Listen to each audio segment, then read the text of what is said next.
नमस्कार, news state में आपका स्वागत है। मैं हूं आपके साथ लोकेंद्र त्यागी। आपके मुद्दे में आज बात करेंगे मध्य प्रदेश की, जहां इंदौर शहर की कानून व्यवस्था पर सीएम शिवराज एक्शन में हैं। पलायन वाले मुद्दे की जैसे ही सीएम को भनक लगी, उन्होंने अधिकारियों के साथ बैठक की और सख्त निर्देश दिए। सीएम ने गुंडे बदमाशों को चेतावनी भी दी।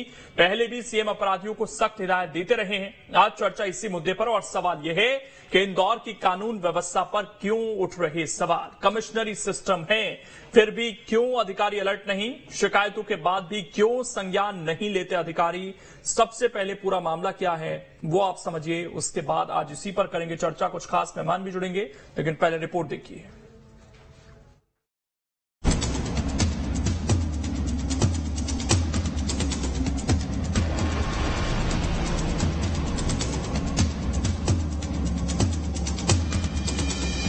इंदौर, ये शहर सीएम शिवराज के सपनों का शहर है। ये शहर सीएम शिवराज के दिल के सबसे करीब है। यही वजह है इंदौर को लेकर सीएम शिवराज चिंतित रहते हैं। और जब इंदौर से एक और मामला सामने आया तो सीएम शिवराज एक्शन में नजर आ रहे हैं। इंदौर की कानून व्यवस्था को लेकर सीएम शिवराज एक्शन में है। यहाँ के राजेंद्र नगर से आए पलायन के मुद्दे पर सीएम ने तुरंत संज्ञान लेते हुए अधिकारियों के साथ समीक्षा बैठक की है। बैठक में जहां सीएम ने अधिकारियों को दिशा निर्देश दिए हैं, तो वहीं गुंडे बदमाशों को चेतावनी दी है। सीएम शिवराज ने गुंडे बदमाश और असामाजिक तत्वों पर कठोर कार्रवाई के निर्देश दिए हैं। सीएम ने कहा है, गुंडे बदमाशों में पुलिस का खौफ बना रहे। आम जनता में पुलिस पर विश्वास होना जरूरी है। नशाखोरी को बर्दाश्त नहीं किया जाएगा। सीएम के निर्देश के बाद अधिकारी एक्शन में नजर आ रहे हैं। उन्होंने ट्रेजर टाउन कॉलोनी में पहुंचकर यहां का जायजा लिया है और सीसीटीवी लगाने का काम भी तेज कर दिया है। क्योंकि अब तक ये नाम सामने नहीं आए हैं कि कौन इस तरह की गुंडागर्दी यहाँ करता है। ना ही मैंने थाने पर जो चेक कराया उसमें ये है कि यहाँ ऐसी गुंडागर्दी होती है, ऐसा होती है, लेकिन कोई नामजद व्यक्ति सामने नहीं आ रहा है कि किसका करना है। तो इन लोगों को ये बताया गया है कि आपको जो भी जिनसे भी समस्या है तो आप उनका नाम गोपनीय रखा जाएगा। आप नाम दे दे, सभी पे प्रतिबंधात्मक कार्रवाई और जो भी अपराध कायम होता है, अगर किसी का ऐसा पाया जाता है तो किए जाए। इंदौर की कानून व्यवस्था को लेकर गृह मंत्री नरोत्तम मिश्रा ने भी कहा है कि गुंडे संभल जाएं, नहीं तो संभाल दिए जाएंगे। बता दें कि ट्रेजर टाउन कॉलोनी में रहने वाले लोगों ने अपने घरों में ये घर बिकाऊ है के पोस्टर लगाए हैं। ये लोग नशाखोरी और गुंडों की वजह से घर से पलायन की बात कर रहे हैं। मामले में लव जिहाद का भी खुलासा हुआ है। सारे हैं सर, ये सभी दिखते हैं। हमने बताया पहले भी, लव जिहाद के मामले चल चुके हैं, तो गुंडा बदमाशी भी चल चुकी है यहाँ पे, नशाखोरी भी चल चुकी है यहाँ पे, सब कुछ अवैध पार्किंग, ये सभी चीज यहाँ पे चल रहा है, आप देख सकते हो। पर अभी मुझे डर से इतना लग रहा है, हमने बहुत हिम्मत करके ये बात उठाई है। कोई हमारा इसमें हीरो बनने का उद्देश्य नहीं है। बस मुख्यमंत्री जी ये बात थोड़ा ध्यान रखें कि जो 12-15 परिवार है उनको सुबह से गाली गलौज और धमकाया जा रहा है। थोड़ा सा इनिशिएटिव लें, अधिकारी संवेदनशील बने और जागरूक लोगों से अलग जाकर बात करें। फिलहाल सीएम के एक्शन के बाद अधिकारी ग्राउंड पर नजर आ रहे हैं और कार्रवाई की बात कह रहे हैं। लेकिन इन सब के बावजूद एक बार फिर सवाल इंदौर की कानून व्यवस्था पर है। अब देखना होगा सीएम की सख्ती का असर यहाँ दिखाई देता है। Team news state. और चर्चा करने के लिए खास मेहमान इस वक्त हमारे साथ जुड़ गए हैं। सबसे पहले परिचय करा देता हूं। डॉक्टर सत्यप्रकाश शर्मा जी हैं, वरिष्ठ पत्रकार हैं। आनंद कुमार जी हैं, पूर्व डीजीपी हैं मध्य प्रदेश के। गोविंद मालू जी हैं, बीजेपी के नेता हैं। और संतोष गौतम जी हैं, प्रवक्ता हैं कांग्रेस के। आप सभी का बहुत बहुत स्वागत है।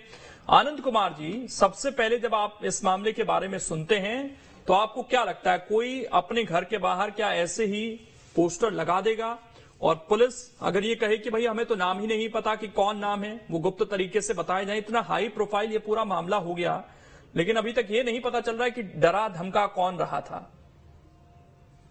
देखिए, उससे ये पता लगता है कि ग्राउंड पर पुलिस की प्रेजेंस नहीं है। हमारे यहाँ पेट्रोलिंग का सिस्टम होता है, बीट पेट्रोलिंग जिसे कहते हैं, कि हर क्षेत्र जो है किसी न किसी पुलिस कर्मचारी या अधिकारी के कंट्रोल में होना चाहिए और उस क्षेत्र में उनके द्वारा जो है गश्त लगाई जानी चाहिए सुबह शाम या रात्रि में। और वहां की जो भी गतिविधियां होती हैं वो पेट्रोलिंग अधिकारी जो उसके बीट के रहते हैं, उनका काम होता है लोगों से संपर्क में रहें, लोगों से जानकारी लेते रहें और वहां जो भी गतिविधियां, आपराधिक गतिविधियां जो चलती हैं, उन सब की जानकारी उनको मिलती रहे। और मिलना ही नहीं है, उसका एक डॉक्यूमेंटेशन जो है वो होता रहना चाहिए कि कहां पर क्या हो रहा है। यदि ये सिस्टम तरीके से लागू किया जाए तो कोई कारण नहीं कि वहां जो घटनाएं हो रही हैं या अपराधी कुछ कर रहे हैं या गिरोह बने हुए हैं या लोगों को डराते धमकाते हैं, उनके बारे में जानकारी पुलिस के पास न पहुंच पाए। परंतु यदि इस ढंग की व्यवस्था नहीं है या उसका सुपरविजन नहीं है या वो इम्प्लीमेंट नहीं हो पा रही तो समस्या होती है। एक बात और जी कि शहरी पुलिसिंग जो है, बड़े जो शहर हैं जो जिनकी आबादी 10 लाख से ऊपर है, ठीक है, वहां की समस्याएं, वहां के चैलेंज पुलिसिंग के अलग ढंग के होते हैं, क्योंकि इतनी पॉपुलेशन एक जगह होती है और उनकी समस्याएं भी अलग अलग ढंग की होती हैं। उनको ओवरकम करने के लिए या उनका सामना करने के लिए, उनको टैकल करने के लिए बहुत जरूरी है कि एडिक्वेट रिसोर्सेज जो हैं वो उपलब्ध कराए जाएं। बड़े शहरों में समस्या ये होती है कि वो उनका अधिकांश समय कानून व्यवस्था या लॉ एंड ऑर्डर या जो बड़े वीआईपी जो वहां पर आते रहते हैं, उनमें जो है उनका अधिकांश समय निकल जाता है। आम जनता के लिए वैसे रिसोर्सेज कम होते हैं और आम जनता की देखभाल के लिए रिसोर्सेज कम पड़ जाते हैं और इसलिए उसकी जो कीमत है आम जनता को चुकानी पड़ती है। तो इस पर भी ध्यान देने की आवश्यकता है। आप जितने मिनिस्टर्स हैं, वीआईपीज हैं, जो भी आते हैं, सबका आपको ध्यान रखना है, परंतु उसमें जो आम आदमी बिल्कुल, ये एक और बड़ी बात यहां से अब सामने आ गई जिसका आप जिक्र कर रहे हैं। मैं आ रहा हूं आपके पास। सर गोविंद मालू जी, 2 जगह तो मध्य प्रदेश में कमिश्नरी है और दोनों ही जगह से जिस तरह की खबरें सामने आई हैं पिछले दिनों में, एक तो लव जिहाद का उसमें एंगल जुड़ रहा है। भोपाल में हमने देखा कि किस तरीके से एक अमानवीय कृत्य एक व्यक्ति के साथ किया जाता है, उसको किस तरीके से जानवर बनाने की कोशिश होती है। अब दूसरी जगह इंदौर में क्या हो रहा है, वहां पर लोग घर छोड़ने के लिए मजबूर हो रहे हैं और पुलिस कह रही है कि हमें तो नाम ही नहीं पता कि कौन है। 2-4 मामले जरूर आए लेकिन नामजद नहीं है वो। देखिए, जब घटनाएं आती है प्रकाश में तो उनको सख्ती से कार्रवाई भी की जाती है और उनके खिलाफ एक्शन इतनी ली जाती है कि उनको गिरफ्तारी करके उनको सजा भी दिलाई जाती है। और ये समाज में व्याप्त जो विषमता है और जिस ढंग से लव जिहाद का पूरे देश में चल रहा है, तो कानून बन गया, हमारी सरकार ने कानून बनाया, नहीं तो कई सारे प्रकरण प्रकाश में ही नहीं आते थे। तब ये धर्म स्वतंत्र विधेयक बना 2021, तब जाकर ये सारी घटनाएं लोग उसको दर्ज कराने लगे। और पहले की सरकारों में तो वोट बैंक की राजनीति करते थे, तब वो न तो रिपोर्ट लिखते थे न कुछ करते, तब संज्ञान में आता, रिपोर्ट भी लिखी जाती, कार्रवाई भी होती है। इसलिए सरकार ने बहुत सख्ती से कदम उठाने की बात कही है। माननीय मुख्यमंत्री जी ने, माननीय गृह मंत्री जी ने इस बारे में संज्ञान लिया है और कह दिया है कि बख्शे नहीं जाएंगे। इसलिए यदि कोई घटना होती है या घटना के पहले या कोई उसके बारे में जानकारी लगी, अभी तो जानकारी लगी, उसके बाद इस पर, लेकिन वहां के लोगों का ये कहना है कि हम तो लगातार शिकायतें कर रहे थे इस बारे में और कोई एक दिन में थोड़ी कह देगा हम घर छोड़कर जा रहे हैं। ये तो शायद मीडिया की सुर्खियां बन गई, तो ये अब हाईलाइट हो रहा है। उससे पहले जो पुलिस अधिकारियों का रवैया था, क्या उनसे नहीं पूछा जाना चाहिए कि भाई एफआईआर दर्ज हुई थी तो क्या उस टाइम आपने कार्रवाई की? देखिए, सरकार पहले तो इन गतिविधियों पर नियंत्रण करेगी, उसके बाद इसकी भी जानकारी ली जाएगी कि कौन सा अधिकारी या कौन सा पुलिसकर्मी या किस थाने पर उसकी बात नहीं सुनी गई। इस बारे में भी सरकार सजग है और संवेदनशील है, जरूर उस पर कार्रवाई करेगी। पहले भी कार्रवाई हुई है, पहली बार कोई घटना नहीं हो रही जो कार्रवाई नहीं हुई। कार्रवाई संतोष गौतम जी, आप इस चीज को इग्नोर करते आए हैं अब तक कि प्रदेश में लव जिहाद जैसी कोई चीज है नहीं। आपके नेता इस चीज को बड़ा कोट करते हैं, गोविंद सिंह का नाम अक्सर सामने आता है, लेकिन जब इस तरह के मामले लगातार सामने आ रहे हैं, कानून व्यवस्था का मसला है, वो सवाल हमने पूछा भी, लेकिन अब आप इस चीज को मानेंगे कि प्रदेश में इस तरह की चीजें हो तो रही हैं? देखिए लोकेंद्र जी, एक बात मैं बिल्कुल स्पष्ट कर दूं कि भारतीय जनता पार्टी कानून व्यवस्था के मामले में भी पूरी तरह से फेल है।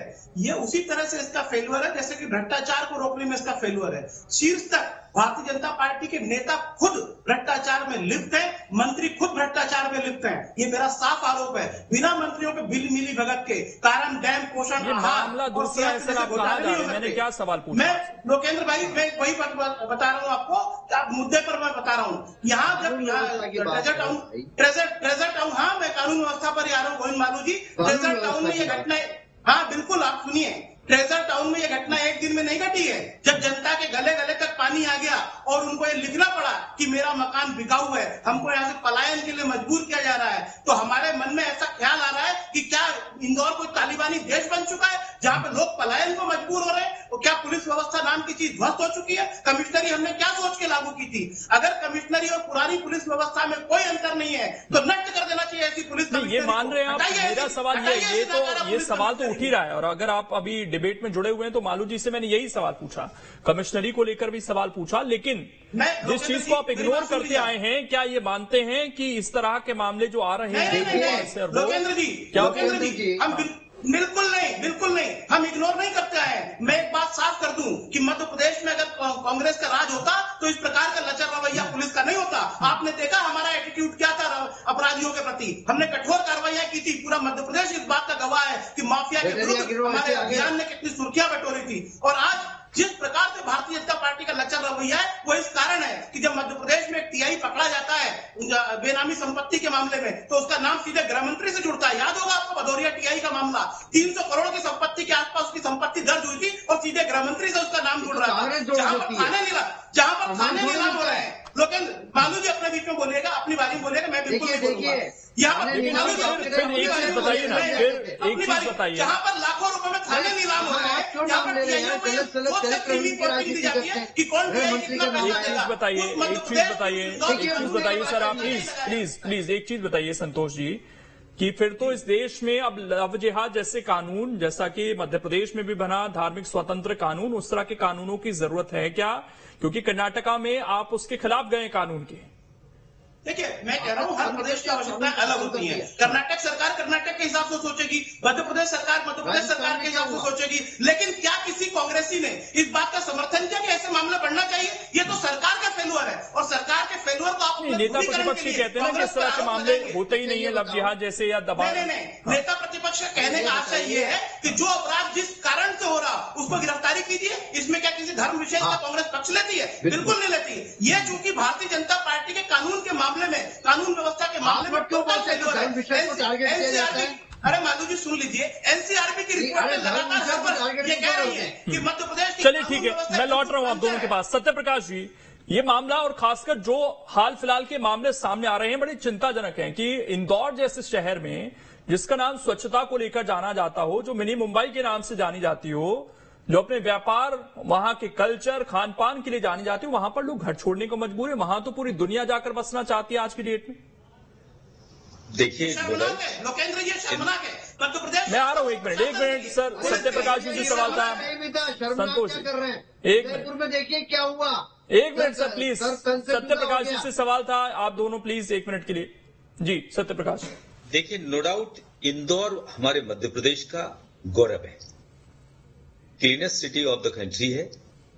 इसके साथ साथ वो हमारी इकोनॉमिकल हब भी है या इकोनॉमिकल कैपिटल भी है, कमर्शियल कैपिटल भी कहते हैं। लेकिन देखिए ये जो हालात अगर निर्मित हो रहे हैं, देखिए पुलिस को स्ट्रांग बनाने के लिए या उनकी विजिलेंस को बढ़ाने के लिए, उनकी डीप मॉनिटरिंग के लिए बीट सिस्टम लागू किया गया है।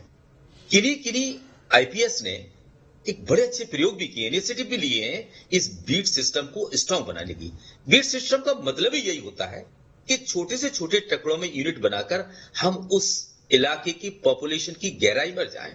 जैसा कि डीजीपी साहब ने भी बताया है, लेकिन जब कमिश्नरी सिस्टम होने के बावजूद भी पुलिस की नाक पर ये सब चीजें होती रही हैं, तो तब पुलिस का जो वहां पर फोर्स है वो क्या करता रहा। ये घटनाएं एक बार के किसी के भड़काने पर, धमकाने पर तो घटित नहीं हो सकती, रिपीटेडली हुई होंगी। लेकिन एक चीज फिर उसमें मैं आपको बताऊं कि इसके कुछ और भी कारण होते हैं।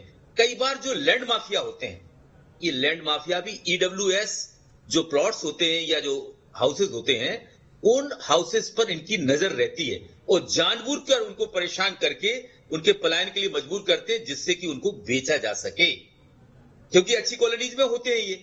अब बात मुख्यमंत्री जी की आती है या नरोत्तम मिश्रा जी की। देखिए, इसमें कोई नो डाउट संदेह नहीं है, मुख्यमंत्री जी ऐसे मामलों में बहुत संवेदनशील हैं और उन्होंने इमीडिएट, ये हालांकि पुलिस का मामला था, इंदौर में ही निपट जाता, लेकिन उन्होंने उसकी हाई लेवल मीटिंग बुलाई, गृह मंत्री को बुलाया, ACS होम को बुलाया और भी सभी लोग CS बैठे और उसका समीक्षा की। इससे ये पता लगता है, उन्होंने निर्देश भी सख्त दिए हैं कि कहीं ना कहीं जो भूल हो रही है उस भूल को सुधारा जाए। देखिए, ऐसे मामलों पर राजनीति नहीं होना चाहिए। ये क्रिमिनल्स हैं, ये किसी दल के नहीं होते हैं, इनका कोई धर्म नहीं होता है। एक बात मैं जरूर यहां कहूंगा कि जो लफ्ज जिहाद वाला वर्ड है, ये ऑफिशियल वर्ड तो है नहीं। धर्म स्वातंत्र विधेयक में भी लफ्ज जिहाद का कहीं जिक्र नहीं है, लेकिन धर्म स्वातंत्र विधेयक 2019 मध्य प्रदेश लाने वाला एक मजबूत राज्य है जिसने ये चीज लाई। लेकिन ऐसी घटना जैसे आपने भोपाल का जिक्र किया, वो वाकई मानवीय दृष्टि से बड़ी गंदी घटना थी।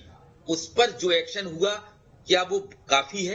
क्या वहां पर वो एंगल जो जहां पर धर्मांतरण का है, क्या उस पर काम कितना हुआ? लेकिन कुल मिलाकर यह है कि अगर सरकार इतनी त्वरित कार्रवाई कर उस पर एक्शन लेती है तो इसमें सरकार की नीयत पर कभी भी प्रश्न नहीं लगाया जा सकता। लेकिन मैं ये फिर कहूंगा कि वहां की पुलिस जहां हाईटेक व्यवस्थाएं हैं और जो प्रदेश के सबसे मजबूत पुलिस अफसर और जाबाज सिपाही माने जाते हैं, उनको वहां डिप्लॉय किया गया है।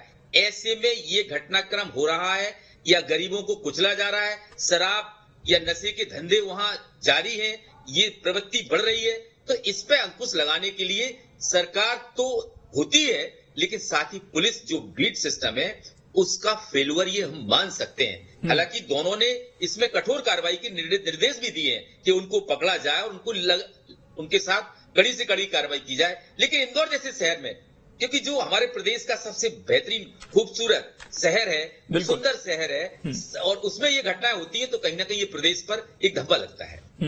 आनंद कुमार जी, ये जो कमिश्नरी सिस्टम आया सर, इसके क्या चैलेंजेस हैं? क्योंकि हम देख रहे हैं कि बहुत ज्यादा फर्क भोपाल या इंदौर की कानून व्यवस्था में आंकड़ों के हिसाब से जब हम देखते हैं तो बहुत ज्यादा नहीं दिखा है। कुछ चीजें कम हुई हैं, कुछ केसेस कम हुए हैं, कुछ बढ़ गए हैं।